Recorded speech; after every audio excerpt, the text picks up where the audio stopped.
아이디 카드라고 요즘에도 이렇게 잘 부르는지 모르겠는데 예전에는 아이디 카드라고 불렀습니다. 뭐 어떤 카드입니까? 아이덴티티를 나타내주는 그 카드들이죠. 그러니까 내가 누구인가라고 하는 것을 나타내주는 카드들, 신분증 같은 것들 아마 갖고 계실 것 같아요.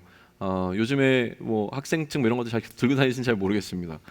저도 뭐 유일하게 갖고 있는 건 좀 명함도 잘 안 갖고 다니는 시대가 되어서요. 요즘에 갖고 있는 거는 뭐 유일하게 운전면허증 하나 정도 갖고 다니는데 어쨌든 나의 어떤 정체성을 나타내주는 그 무엇이 그 압축된 한 가지 속에서 내가 누구인가를 잘 표현하기 위해서 좀 필요한 것들이 있는 것 같아요. 정체성이라고 하는 것은 결국은 이제 나를 나타내주는 방식 가운데 하나일 텐데 예를 들면 제가 지금 이렇게 양복을 입고 올라와 있는 것도 사실은 저의 정체성을 나타내기 위한 거죠. 그냥 뭐 청바지 입고 올라와도 괜찮았을 텐데 굳이 양복을 입고 넥타이까지 맨 이유. 그런데 좀 자존심이 있어가지고 또 외투는 벗고 팔은 이렇게 걷어붙이는 이유는 뭐냐면 그래도 나는 목사다. 그러니까 목사로 봐달라라는 거죠. 그런데 팔을 접었으니까 그냥 목사로 보지 말고 청년을 담당하는 목사로 봐달라. 뭐 이런 뉘앙스가 다 이렇게 담겨 있는 거예요. 뭐 그렇습니다. 정체성이라고 하는 것은 결국 이제 나타내는 방식으로 나올 거인데 그런데 정말 나를 내가 되게 하는 것, 그러니까 나의 정체성을 나타내는 것은 제가 이렇게 옷을 입은 것이 아니라 사실은 제가 옷을 입고 어떠한 행동을 하느냐에 달려 있겠죠. 그러니까 결국은 우리가 갖고 있는 아이디 카드가 우리를 나타낸다기보다 우리가 어떠한 행동을 하느냐가 결국은 우리를 나타내 줄 거라고 하는 건 너무나 분명한 것 같습니다. 기대되는 사람에게 기대되는 행동이 나오지 않을 때에 우리는 정체성에 문제가 있다고 보게 되는 거죠. 대통령이라고 하는 정체성을 갖고 있는 사람이 대통령다움을 보이지 못할 때 우리는 실망하게 되는 것이 그런 이유일 겁니다. 마찬가지로 목사라고 하는 정체성을 갖고 있는 사람이 목사로서의 그 역할을 감당하지 못할 때 당연히 실망이 드는 것은 마찬가지일 것이죠. 그러니 우리가 갖고 있는 타이틀이라든가 외모가 중요한 것이 아니라 결국은 그것을 통해서 우리가 어떠한 행동을 하고 있는가가 실제로 우리가 누구인가를 나타내주는 굉장히 중요한 지표가 될 거라고 하는 거예요. 근데 그럼에도 불구하고 우리가 하는 행위가 그 사람을 결정해 준다라고 하는 이 논리 또한 모순이 있습니다. 왜냐하면 이런 거예요. 제가 굉장히 여성스럽게 이야기를 하고 여성스러운 옷을 입었다고 하고 여성스러운 행동들을 한다고 했을 때 그렇다고 제가 여성이 되는 건 아닐 겁니다. 이해되시나요? 그리고 제가 마치 20대들이 하는 것과 동일한 언어를 사용하고 그러한 옷을 입고 그러한 음악을 듣는다고 해서 사람들이 저를 20대라고 평가하진 않을 거예요. 그런 거라고 하는 거죠. 그러니까 행동이 그 사람을 나타내는 것은 분명하지만 그렇게 행동을 한다고 해서 그 사람이 또한 그런 정체성을 갖는 것도 아닌 것은 분명합니다. 그런데 놀랍게도 제가 이 얘기를 하는 이유는 이 시대는요 그렇게 받아들여져 가고 있는 것처럼 보입니다. 왜냐하면 우리가 살고 있는 시대는 포스트 모더니즘의 시대라고 불리게 되는데 이 포스트 모더니즘 시대의 특징이 그래요. 정체성의 혼동이 되어지는 시대라고 이야기를 합니다. 그런데 이 시대를 긍정적으로 바라보는 사람은 그것이 정체성을 혼동시킨다라고 보지 않습니다. 뭐라고 얘기하냐면 결국은 절대성에 의존하고 있는 우리의 관념을 새롭게 바꾸어주는 새로운 생각의 시작이라고 보는 것 같아요. 무슨 얘기입니까? 결혼을 꼭 남자와 여자만 해야 되는가라고 하는 것은 우리가 가져왔던 고정적인 관념이라고 한다면 이제는 남자와 남자가 또 여자와 여자가 결혼을 할 수 있다라고 생각의 틀을 전환시키는 것이 지금 오늘 우리가 살아가고 있는 시대에서 시도하고 있는 생각의 틀이라고 하는 거예요. 그런데 우리는 여기에 무엇이라고 대답할 수 있을까요? 왜 남자와 여자만이 결혼할 수 있고 남자와 남자끼리 혹은 여자와 여자끼리는 결혼할 수 없나요? 라고 하는 질문에 대해 우리는 뭐라고 답하겠습니까? 생각해보니까 그런데 그럴 수 있겠다 라고 답할 수는 없을 거잖아요. 안 돼! 반드시 결혼이란 남자와 여자만 할 수 있는 거야 라고 얘기할 기준이 있어야 되는데 놀랍게도 우리에게는 기준이 있습니다. 우리는 그런 기준을 가지고 살아가는 사람들이기 때문에 거기서부터 사실은 우리가 이 땅을 살아감에 있어서 어려움이 시작된다는 거예요. 이 시대는 절대성을 상실해 가고 있고 절대성을 인정하지 않는 방향으로 이미 나아가고 있습니다. 상대적이라고 하는 것이죠. 그런데 우리는 말씀이라고 하는 하나님이라고 하는 분명한 기준을 갖고 살아가는 사람들이기에 그 기준에서 벗어난 것들에 대해서는 과감하게 안 돼, 틀렸다고 이야기하는 사람들입니다. 그러니 우리가 이 세상과 얼마나 많은 부분에서 부딪히고 어려움을 겪겠는가라고 하는 것은 시대가 더 흘러가면 흘러갈수록 훨씬 더 많은 어려움들이 우리 앞에 놓여 있을 것이라는 것을 예상해 보는 것은 어렵지 않다라고 하는 겁니다. 우리의 싸움이 여기서 시작되어지고 있습니다. 이미 윤리라고 하는 것은 굉장히 많은 부분에서 상대화가 시작되었고 상대화되었습니다. 하나님의 말씀이라는 명확한 기준을 가지고 살아가는 우리에게 이 삶이 얼마나 어려울 것인가. 극단적으로 이야기하자면 우리 앞에 놓여 있는 성경이란 우리가 잃어버린 우리의 정체성을 되찾도록 해주는 책이라고 얘기해도 틀린 이야기는 아닐 겁니다. 잃어버린 하나님의 형상을 되찾을 수 있도록 돕는 책일 것이고요. 또한 우리가 하나님의 피조물이라고 하는 정체성을 잃어버렸을 때 우리의 정체성을 돕게 해주는 책일 것이고, 또 우리가 하나님의 자녀라고 하는 것을 잊었을 때, 우리가 그리스도에 속한 자라고 하는 것을 잊었을 때, 또 우리가 그리스도의 제자라고 하는 우리의 정체성을 잃어버렸을 때 우리로 하여금 우리의 정체성이 무엇인지를 다시 알려주는 책이 바로 성경이라고 얘기해도 틀린 이야기가 아닙니다. 베드로는요, 그의 서신을 통해서 역시나 우리가 누구인지에 대한 우리의 정체성을 분명하게 해주는데 우리를 누구라고 얘기하냐면 우리를 나그네라고 부르고 있습니다. 나그네라는 정체성을 갖고 살아가는 자들이 어떻게 살아야 할 것인가를 이야기하는 것이죠. 그러므로 우리는요, 이 베드로 전서를 통해서 우리가 나그네라는 사실을 받아들여야 해요. 그런데 우리가 나그네니 나그네답게 살라고 하는 이 베드로의 이야기, 나그네라면 그 특징이 어디에 있습니까? 나그네란 정착성은 어디 있어요? 나그네인데도 불구하고 어디엔가 정착해서 살아가면 그것이 나그네의 특징이 될 수 있을까요? 나그네는 사실은 정착하지 않는 자들이 나그네입니다. 그러니 베드로는 무엇을 얘기하냐면 우리가 세상 가운데 정착하지 않고 살아가는 자, 세상에 속해 있지만 세상 가운데 뿌리를 내리지 않고 나그네로 살아가는 것이 우리의 정체성이라는 이야기를 하고 있기 때문에 우리는 나그네로 이 세상에 정착하면 안 된다는 이야기를 하는 거겠죠. 그런데 우리가 이 세상을 살아가면서 이 나그네라는 정체성을 갖고 살아가는 것은 참 피곤한 일일 거예요. 여러분이 그냥 이런 어떤 성경적인 이야기를 떠나서 그냥 날마다 여행을 다닌다고 한번 생각해 보세요. 며칠 동안은 참 좋겠죠. 그러나 계속 떠돌이의 신세로 살아간다고 하는 것은 참 쉬운 일은 아닌 것 같습니다. 네. 농담을 준비한 게 있었는데 표정들이 안 좋아서 하면 안 될 것 같아요. 네, 넘어가겠습니다. 이따가 기회가 되면 한 번 더 할게요. 타이밍을 못 맞춰서. 그러니까 우리는 이 나그네라고 하는 정체성을 거부하고 싶은 마음이 들어올 거예요. 별로 매력적이지 않습니다. 나그네로 살아간다는 것이요. 그래서 우리가 나그네로 살아가는 것이 얼마나 매력적인 것인가를 알려주는 게 어떻게 보면 베드로에게 있어서 숙제와 같은 일이었을 겁니다. 그래서 베드로는 우리가 나그네로 살아간다는 것에 있어서 어떤 매력을 느끼게 해주냐면 이런 이야기를 해요. 1장 2절에서 보게 되면 이런 표현이 등장하는데 우리가 택하심을 받았다라고 이야기를 합니다. 그러니까 결국은 나그네가 우리에게 어떤 벌처럼 주어진 것이 아니라 오히려 특별한 사람들만이 누릴 수 있는 특검처럼 주어진 정체성이 바로 나그네다라는 설명을 하고 있는 거예요. 긍정적으로 해석하면 이렇게 되는 것이죠. 이 택함이 특권이 되는 이유는 무엇이냐면 예수 그리스도의 피 뿌림을 받는 자로 우리가 선택되어졌다. 그래서 우리는 나그네의 삶을 살아간다라는 설명을 하게 되기 때문입니다. 그럼 피 뿌림을 받았다라고 하는 것은 무슨 표현일까요? 이 피 뿌림을 받았다고 하는 것은요, 이미지적인 언어예요. 예전에 제사를 드리는 어떤 장면을 생각하시면 되는데 동물의 그 피를 뿌리는 장면들이 있었습니다. 그러니까 동물에게 우리의 죄를 전가시키는, 우리의 죄를 동물이 대신 짊어지도록 하는 것이 제사의 방식이었다고 한다면 예수 그리스도의 피 뿌림을 받았다고 하는 것은 우리의 죄의 값을 누가? 예수 그리스도께 전가시켰다고 하는 것이죠. 예수님께서 우리를 위하여 십자가에서 피 흘려 죽으심으로 말미암아 우리의 죄의 값을 지불하셨다라는 이야기를 이렇게 표현한 겁니다. 그런데 예수님의 십자가의 죽음이 나의 죄를 해결해 주는 어떤 사건이 되어지는 이 일은요, 우리는 이미 어떤 물리적인 공간 속에 존재하기 때문에 어떤 시간과 공간 속에서 이것을 이해할 수밖에 없습니다. 무슨 얘기를 하는 거냐면 우리에게는 시점이 존재한다는 거예요. 어떤 시점이냐면 어느 시점에 우리는 이 예수 그리스도의 죽음이 우리의 죄를 대신하는 사건으로 다가오게 되는 그 타이밍이 있었다고 하는 것이죠. 또 어떤 시점이 있냐면 어떤 시점이 있는가 얘기하기 전에 일반적으로 우리가 이해하는 시점은 어떤 게 있습니까?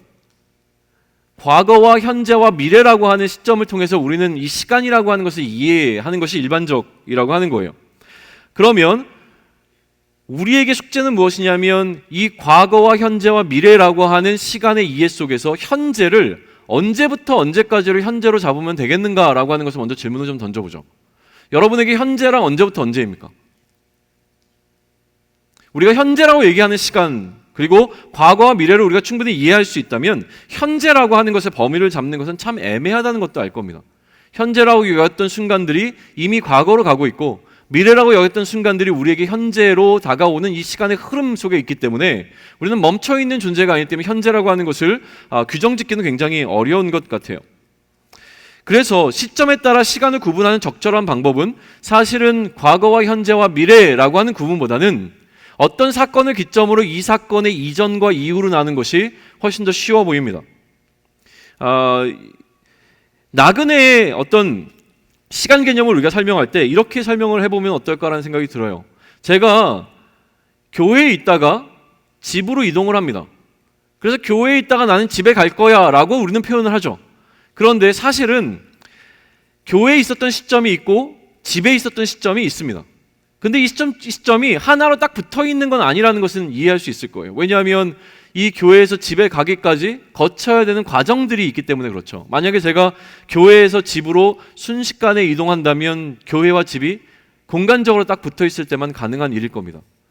조금 더 구체적으로 설명을 해보겠습니다. 구원을 상징적으로 표현해 주는 사건이 출애굽이라고 한다면 출애굽 사건 한번 생각해 보시죠. 출애굽이란 애굽에서 나와 하나님께서 약속하신 땅에 들어가는 것이 출애굽 사건이라고 불립니다. 애굽에서 나오는 시점이 있었고 가나안 땅에 들어가는 시점이 있었는데요. 이것이 하나로 붙어 있지 않습니다. 그 중간에 무슨 과정이 있냐면 광야와 같은 시간이 있다고 하는 것이죠. 그러면 이제는 우리는 이런 어떤 시간의 흐름이 아니라 구원이라고 하는 사건을 성경에서 어떻게 이야기하고 있는가를 이해해야 되는데 우리가 구원을 받는 시점이 있습니다. 언제냐면 아까도 얘기했지만 예수 그리스도의 그 피뿌림이 우리에게 나의 사건으로 되어지는 어떤 시점이 우리 인생 가운데 있다고 하는 거예요. 그런데 그리고 난 이후에 우리가 구원받았으니 이제는 이 세상에 속한 것이 아니라 하나님 나라로 바로 올라가면 되는데 하나님 나라에 들어가는 시점은 또 따로 있다는 거예요. 그때가 언제입니까? 예수님이 다시 오실 때 우리는 하나님 나라에 들어가게 됩니다. 그러니 이미 구원을 받았지만 아직 하나님 나라에 들어가지 않은 존재로 살아가고 있는 시점의 갭이 존재하는 것이죠. 그 시기를 언제라고 보냐면 지금이라고 보는 겁니다. 지금 우리가 그 시점을 살아가고 있다라고 하는 것이 성경이 이해하고 있는 시점과 시간의 개념이라고 하는 거예요. 이것을 정체성이라고 하는 신분과 그 정체성에 합당한 장소의 개념으로 이해하면 이렇게 설명이 되어집니다. 우리는 우리가 예수 그리스도의 핏부림을 받기 이전에는 세상에 속한 자였습니다. 그런데 예수 그리스도의 핏부림을 받고 난 이후에는 이제 우리 소속이 어디로 바뀌었습니까? 하나님 나라의 백성이라고 하는 소속으로 바뀌었습니다. 근데 문제는 공간적으로는 어떻게 되었습니까? 여전히 우리가 머물던 이 세상에 머물러 있다는 거예요. 그러니 우리는 하나님 나라의 시민권을 갖고 있는 하나님 나라 백성이 되었지만 여전히 어디에 머물러 있습니까? 이 세상 가운데 머물러 있는 자로 살아가는 것이죠. 여기서부터 우리의 나그네라고 하는 정체성이 생겨나게 되는 겁니다. 그러니 이전에 세상에 속한 자가 아니라 세상에 속하지 않은 나그네로 살아가면서 어디를 향하여? 하나님께서 우리에게 약속하신 하나님 나라를 소망하며 살아가는 삶을 사는 자가 우리가 되었다는 이야기를 하는 거예요. 그래서 이제 이 세상에 속하지 않은 자로, 세상에 속해 있었으나 이제는 세상에 속하지 않은 자로 살아가는 우리들에게 지침이 필요한 겁니다. 하나님 나라에 바로 들어가면 그런 지침이 필요하지 않았을 거예요. 그런데 여전히 우리는 광야처럼 이 시간을 보내야 하기 때문에 그러면 너희가 나그네로 이 세상을 살아가는 동안 어떻게 살아야 될 것인가에 관한 이야기가 필요했고 그 이야기가 지금 베드로전서에 기록되어 있다고 하는 겁니다. 그러면 우리는 이제 베드로전서를 살펴볼 때 어떤 관점에서 보면 되겠습니까? 나그네로 이 땅을 어떻게 살면 되지? 나그네로 살아가는 법을 좀 읽어봐야 되겠다라는 생각을 가지고 베드로전서를 펼치면요 굉장히 선명하게 드러나기 시작합니다. 오늘 본문 속에서 제가 베드로가 우리에게 주고자 하는 나그네로서의 삶의 원칙들을 뽑아서 그것들만 여러분에게 설명하자면 이렇게 설명할 수 있습니다. 13절을 보시면 뭐라고 얘기냐면 은혜를 소망하면서 사는 것이 나그네의 삶이다라고 이야기합니다. 그리고 14절로 넘어가면 욕심을 버리는 삶이 나그네로서의 삶이라고 이야기하고 있습니다. 15절은 거룩한 자로 살아가는 것이 나그네로서의 삶이라고 이야기하고 있고요. 17절은 두려워하면서 사는 것이 나그네의 삶이라고 이야기하고 있고 22절은 서로 사랑하는 삶을 사는 것이 나그네로서의 삶이라고 이야기합니다. 그러니 굉장히 단순합니다. 나그네로 살아가는 것은 이 베드로의 권면을 조차 은혜를 소망하며 욕심을 버리고 거룩한 자로 하나님을 두려워하면서 서로 사랑하는 방식으로 살아가면 우리는 나그네로서의 삶을 살게 되는 것이죠. 쉽지 않습니까? 그럼 여기서 우리가 마무리 짓고 이제 에건팅 하러 가면 되겠습니까? 그런데도 불구하고 우리가 본문을 더 깊이 살펴봐야 되는 이유는 무엇이냐면 이해는 되었지만 설득이 되지는 않았기 때문에 그렇습니다. 그렇지. 이렇게 사는 게 나그네로 사는 삶이겠지. 이해합니다. 누군가 이렇게 살아가면 야, 저 사람은 참 나그네로서의 삶을 잘 살고 있구나 라고 생각합니다. 그런데 내가 그 삶을 살고 싶지는 않습니다. 그리고 내가 그 삶을 살아야 되겠다라고 하는 설득이 되어지지는 않았습니다. 그러니까 이 시간을 통해서 우리가 함께 고민해야 하고 또 우리가 목장 모임을 통해서 혹은 주변에 있는 많은 사람들과 함께 대화를 통해서 해내야 되는 것은 무엇이냐면 이렇게 이해하고 알게 된 권면을 통해서 우리가 설득을 당해야 되는 거죠. 그래서 나도 어떻게 해요? 나그네로 살아야 되겠구나. 나그네로 사는 것이 이처럼 귀하구나 라는 것이 설득이 되어져 나그네로서의 삶을 살아가게 되는 것이 목적이라고 하는 겁니다. 그래서 오늘 이 시간은 베드로에게 듣는 시간인 겁니다. 베드로가 우리를 어떻게 설득하고 있는가를 먼저 듣고 그 말씀 가운데 우리가 서로를 설득해 나가는 것이 필요하다고 하는 것이죠. 들어보시죠. 베드로는 우선 우리에게 무엇이라고 얘기합니까? 우리가 은혜를 온전히 바라라고 이야기합니다. 13절인데요. 우리 13절 한번 같이 읽을까요? 준비되셨습니까? 같이 읽습니다. 시작. 그러므로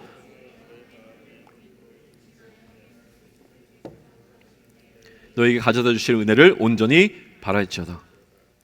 베드로의 설득은요 사실 이미 시작되었습니다. 그러므로라고 시작하잖아요. 우리가 이전까지 살펴봤던 내용의 전체가 우리에게 이 메시지를 전하기 위한 설득 작업이었다는 거예요. 그래서 앞에 이야기한 모든 이야기들을 다 하고 나서 그런 것이 이해가 되었으면 그러므로 이제 은혜를 온전히 바랄지어다 라고 이야기를 하고 있는 것이죠. 그러니까 그 근거가 앞에서 이야기한 내용이 될 것입니다.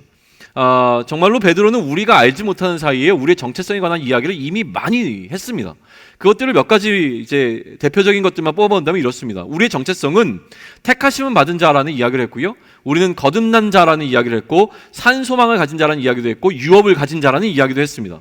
그리고 우리는 구원을 받을 자라는 정체성을 이야기해줬고 보호하심을 받는 자라고 설명했고 칭찬과 영광과 존귀를 받을 자가 우리라고 하는 정체성에 관한 이야기를 이미 앞서서 굉장히 많이 했던 거예요. 그것도 우리가 살펴봐 왔던 겁니다. 그리고 이러한 정체성을 갖고 있으니 그러므로 라고 하면서 오늘 본문을 시작하고 있는 겁니다. 그러므로 어떻게 해야 된다고 얘기합니까? 은혜를 바라면서 살아야 된다. 은혜를 소망해라 라는 이야기를 하는 것이죠. 은혜라고 하는 것은 굉장히 여러 가지일 텐데 오늘 베드로가 우리에게 전하고 있는 은혜는 무엇이냐면 예수님께서 다시 오실 때에 우리에게 가져다 주실 그 은혜를 소망하라는 겁니다. 오늘을 살아가면서 우리가 누릴 수 있는 은혜들이 아니라요, 지금 베드로가 우리로 하여금 이야기하는 그 은혜는 예수님께서 다시 오실 때 우리에게 주고자 하시는 그 은혜를 소망하라는 것이죠. 그 이야기를 하고 있어요. 그 은혜가 무엇이라고 설명했냐면 5절에 보게 되면 구원이라고 이야기합니다. 그리고 7절로 넘어가면 칭찬과 영광과 존귀가 우리가 예수님이 오실 때 받게 될 것들인데 이것이 바로 은혜라는 설명을 합니다. 쉽게 얘기하면 구원인 것이죠. 우리의 은혜가 이전에 얘기했던 표현을 따지면 말할 수 없는 영광스러운 즐거움으로 기뻐하는 구원이며 천사들조차도 살펴보기를 원했던 그 구원이라고 하는 것을 우리가 인정할 수 있다면 우리는 간절하게 이 은혜를 사모할 수 있게 되어질 겁니다. 그 구원을 사모하는 자가 될 것이죠. 그래서 이 은혜를 소망하는 올바른 태도를 갖추라고 지금 베드로는 얘기하는 거예요. 이렇게 귀한 은혜를 우리가 소망할 때 어떠한 태도를 갖춰야 되는가에 대한 이야기를 하는데요, 이 은혜를 바라는 방법에 있어서 우선 뭘 하라고 하냐면 마음의 허리를 동이라고 이야기합니다. 마음의 허리를 동여라 라고 얘기하죠. 허리를 동이는 게 뭐예요? 무언가 이제 시작을 하려고 할 때 허리끈을 꽉 조인다 라고 하는 이야기를 하잖아요. 그 얘기를 하는 거예요. 태권도 해보신 분들 계십니까? 태권도복을 딱 입고요, 저 태권도 잘 못합니다. 어릴 때 배웠어요. 그리고 군대 가서 다시 하긴 했었는데 태권도를 보고 있고 태권도 띠를 딱 메고 난 다음에 마지막에 한번 딱 당기는 게 있어요. 한번 딱 당길 때의 느낌과 뒤에 또 여기를 이렇게 딱 접어가지고 딱 한번 당길 때 느낌이 있어요. 이게 조이는 거거든요. 그때 느낌은 이제 뭐냐면 준비됐다예요. 그리고 나서 한번 붙어오자 이거죠. 겨루기 자세 취하고 막 이러는 거예요. 우리가 달리기 할 때 어떻게 합니까? 해보셨습니까? 이따가 신발끈을 조이십시오. 계란을 취하기 위해서 신발의 끈을 마지막에 꼭 조일 때 이제 출발할 준비가 되어 있다는 느낌을 받는 거죠. 저는 어떨까요? 이 강단에 서기 전에 넥타이를 다시 한번 조이나요? 아무튼 마음을 다다듬는 과정들이 있습니다. 그러니까 결국 여기서 마음의 허리를 조이라고 하는 것은 우리로 하여금 긴장감을 갖게 하고 무언가 각오를 단단히 하고 비장한 마음으로 시작을 할 준비를 하라는 이야기를 하는 거겠죠. 그리고 두 번째로 무엇이라고 얘기합니까? 근신하라고 이야기합니다. 근신하라. 근신한다고 하는 거 쉽게 얘기하면 깨어있으라는 이야기겠죠. 긴장감 속에서 무언가를 결단하고 각오하고 시작하는 가운데 긴장감 속에서 깨어 이 일을 해야 된다는 것인데 그게 무엇입니까? 은혜를 소망하는 일입니다. 은혜를 소망할 때 단순하게 하는 것이 아니라 정말 우리가 준비된 마음으로 긴장하고 깨어 그 은혜를 소망해야 된다는 은혜를 소망하는 자의 태도에 관해서 베드로는 이렇게 이야기하고 있는 게 보입니다. 왜냐하면 이것이 주실 은혜를 온전히 바라는 것이라고 설명하고 있어요. 온전히 바란다. 온전히 바라는 것이 무엇인가 라고 하는 것인데요, 좀 귀 기울여 보면 좋을 것 같습니다. 온전히 바라는 것이 어떻게 하는 것인지에 대해서 우리가 알고 있는 것들이 있어요.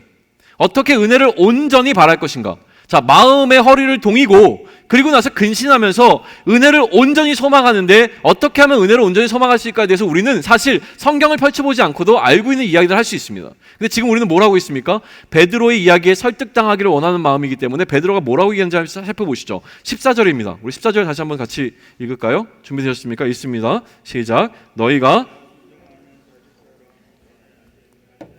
따르던 너희 사역을 본받지 말고. 자, 뭐라고 얘기하냐면 너희의 사역을 본받지 말라고 이야기합니다. 마음을 동이고 근신하며 온전히 바라는 자는 어떻게 합니까? 사역을 본받지 않는 자입니다. 이게 온전히 바라는 거예요. 사역을 본받지 않아야 됩니다. 사역은 무엇이라고 얘기하냐면 전에 알지 못할 때 따르던 것이 사역이라고 이야기하는데요, 쉽게 얘기하면 무엇이겠습니까? 개인적인 욕심입니다. 그러니까 욕심에 이끄는 삶을 살아왔던 자가, 전에는 내 욕심대로 살아왔던 자가 이제는 그 욕심에 이끌려 살지 않도록 하는 것, 그게 온전히 은혜를 소망하는 삶이라고 이야기하는 것이죠. 이런 태도와 대비돼서 이야기하는 것이 순종하는 자식이에요. 순종하는 자식은 자기 욕심에 이끌려 살지 않는다는 거예요. 자, 순종하는 자식은 어디에 순종하겠습니까? 그 부모의 말에 순종하는 자입니다.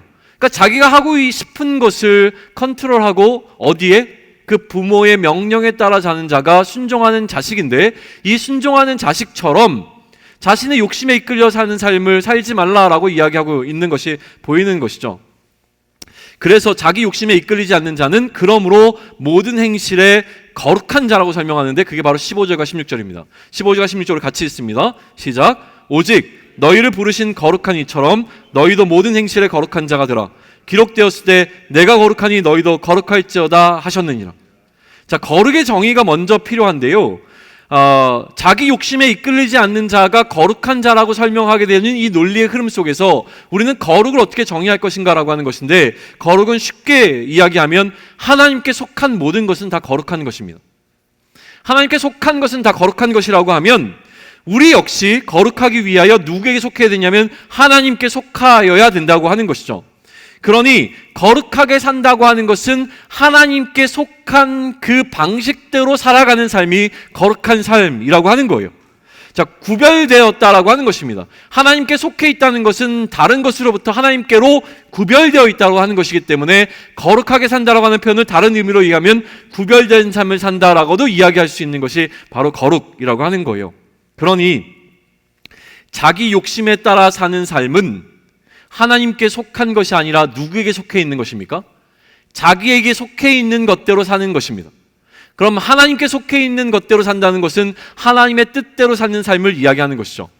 우리가 익숙하게 많이 얘기했던 표현대로 하게 되면 하나님 나라의 질서대로 사는 것이 거룩한 삶이고 세상의 질서대로 살아가는 것이 거룩하지 않은 삶입니다. 다시 얘기하면 우리의 사역을 쫓아 나의 욕심을 쫓아 살아가는 것이 세상의 질서라고 표현할 수도 있을 것입니다. 그런데 모든 행실에서 거룩한 자가 되라고 이야기하는 것이 굉장히 부담이 될 수밖에 없습니다. 몇 가지가 아니라 모든 것에서 이렇게 구별된 삶을 살아야 된다는 것이죠. 왜냐하면 중간 지점이 없기 때문에 그렇습니다. 하나님의 뜻이 아니면 결국 내 뜻입니다. 내 뜻을 내려놓아야 하나님 뜻을 따를 수 있다라고 하는 것이죠. 그래서 무엇을 얘기하냐면 너희를 부르신 거룩한 이처럼 이라고 얘기합니다.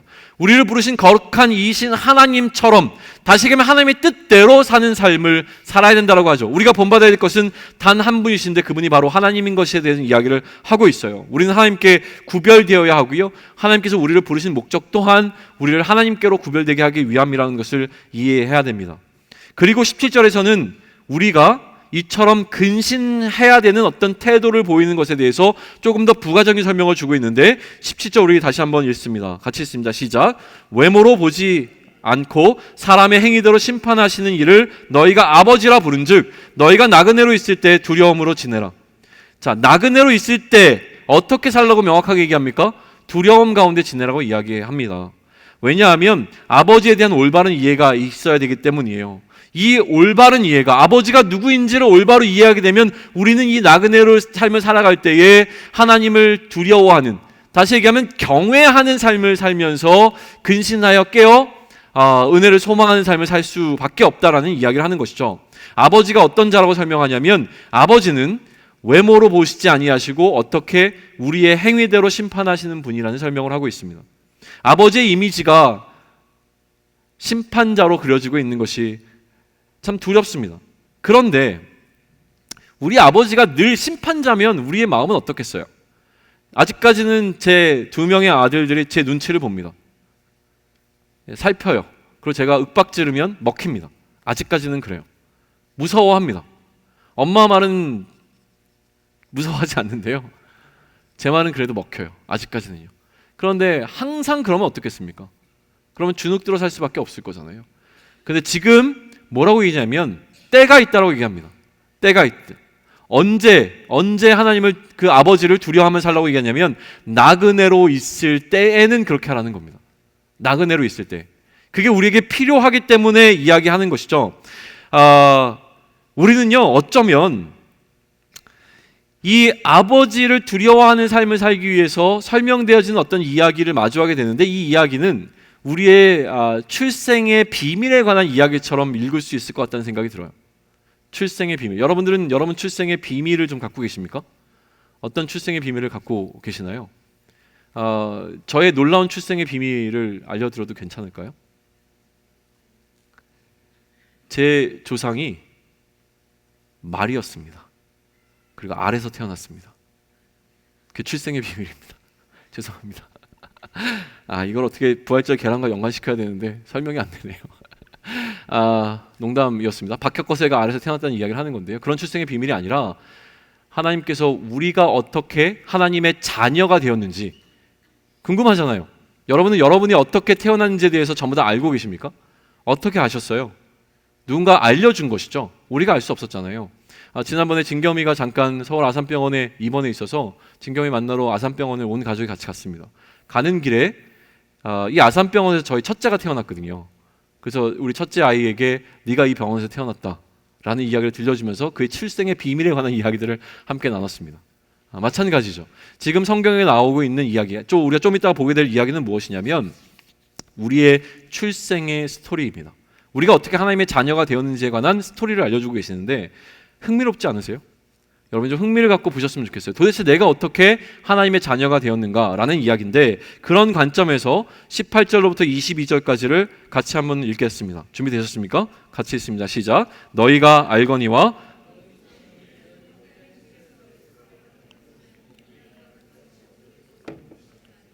오직 흠없고 점없는 어린 양 같은 그리스도의 보배로운 피로 된 것이니라.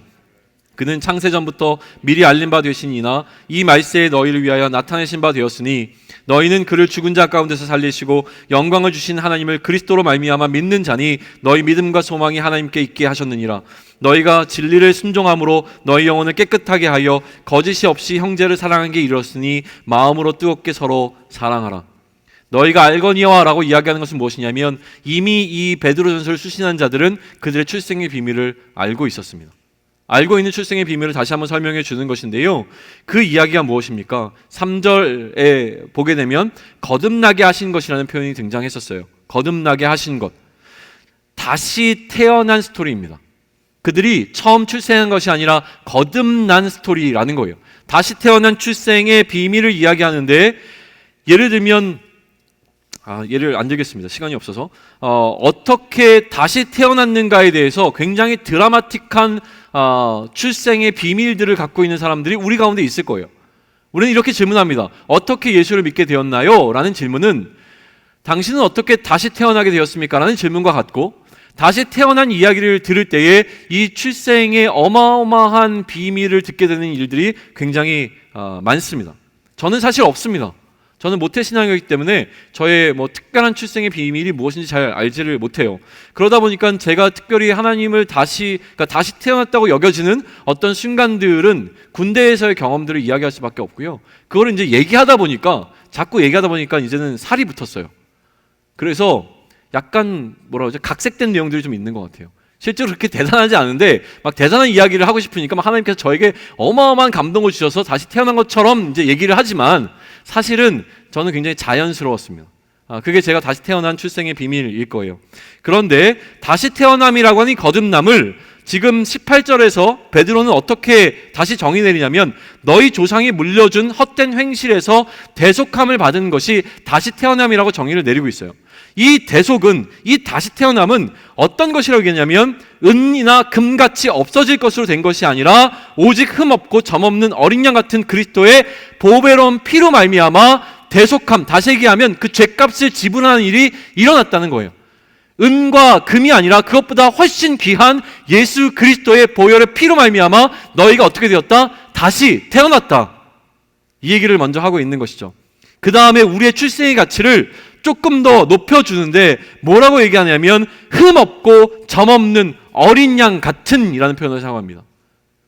그 예수 그리스도의 피 가운데서도 이 피는 완전히 순전한 것이었다라고 하면서 우리의 이 다시 태어남이 어떠한 값을 지불했는지에 대한 것을 조금 더 높여주고 있습니다.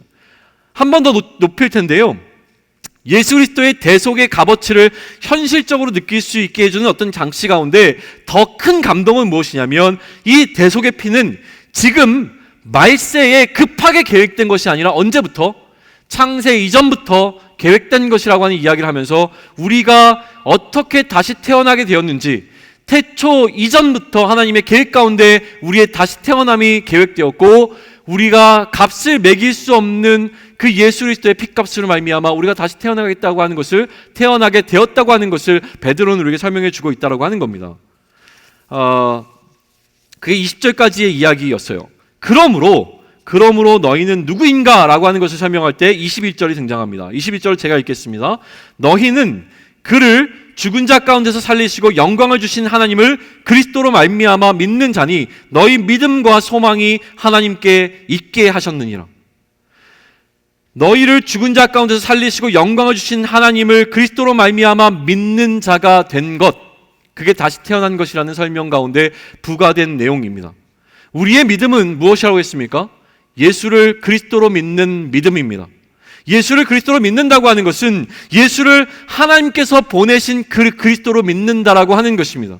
예수를 하나님께서 보내신 그 그리스도로 믿는다는 것은 하나님께서 그 그리스도를 통하여 우리를 영원한 하나님 나라의 백성 삼으신다고 하는 것을 믿는 것이죠. 그러니 다시 얘기하면 하나님께서 우리를 구원하시겠다고 하는 그 약속을 믿는 것입니다. 하나님의 약속을 믿는 것은 하나님의 하나님 되심을 믿는 것과 연관되어 있습니다. 이처럼 하나님을 믿게 된 것은 예수님께서 그리스도로서의 사명을 다 이루셨기 때문에 가능하게 된 것입니다. 예수님께서 그리스도로 보이신 표적으로 인해 우리에게 믿음이 생겼고 하나님을 향한 소망을 품게 된 자가 바로 우리들입니다. 22절인데요. 우리 22절을 다시 한번 같이 읽으면 좋겠습니다. 같이 읽습니다. 너희가 진리를 순종함으로 너희 영혼을 깨끗하게 하여 거짓이 없이 형제를 사랑하기에 이르렀으니 마음으로 뜨겁게 서로 사랑하라. 자, 22절은 굉장히 중요한데 지금까지의 모든 논의를 압축해 놓은 것과 같습니다. 이것을 이야기하면서 마무리를 지을 텐데요. 보세요. 진리를 순종함이라고 하는 말이 등장했습니다. 앞서 우리가 자녀의 개념을 이야기했던 것이 기억납니까? 자녀는 누구에게 순종합니까? 부모에게 순종한다고 이야기했습니다. 순종하는 자녀는 무엇을 따르지 않는다고 얘기했습니까? 사욕을 따르지 않는다고 했습니다. 사욕은 무엇이었습니까? 내 욕심을 따르지 않는 자입니다. 내 욕심을 따르지 않고 우리는 어디에 순종하게 되었습니까? 진리에 순종하게 되었는데, 이 진리는 바로 우리의 아버지의 말씀입니다. 아버지의 말씀을 따라 순종하는 자녀가 된 것이 우리라는 설명을 하고 있는 것이죠. 아버지의 뜻을 따르고 아버지의 뜻이 바로 진리라는 이야기를 합니다. 그러므로 진리라고 하는 것은 아버지의 뜻인데, 아버지의 뜻은 아버지께 속한 것이기에 거룩한 것입니다. 그러니 이 거룩함에 순종함으로 우리의 영혼이 거룩하게 되었습니다. 깨끗하게 되었다라고 이야기를 하고 있는 것이죠. 이 거룩함의 결과로, 그래서 우리는 어떻게 되었냐면 형제를 사랑하기에 이르렀다라고 표현하고 있는 겁니다. 형제를 사랑하기에 이르는데 또 하나의 표현은 무엇입니까? 거짓 없이 형제를 사랑하게 되었다라고 합니다. 자, 굉장히 중요한 개념이 등장했습니다. 무엇입니까? 우리는 하나님의 자녀가 된 정체성을 입었습니다. 나그네라고 하는 정체성을 가지고 하나님의 자녀로 살아가는 우리들에게, 그러니 이 정체성이 합당한 행위가 나오는데, 그것은 무엇이냐면 우리가 형제를 사랑하는데 거짓 없이 사랑하게 되었다라고 하는 것이 가장 먼저 나오고 있는 이야기라는 것입니다. 거짓 없이 형제를 사랑하는 것은 무엇입니까? 마음으로 뜨겁게 사랑하는 것이라고 설명하고 있습니다. 거짓 없이 사랑하는 것이 마음으로 뜨겁게 사랑하는 것입니다.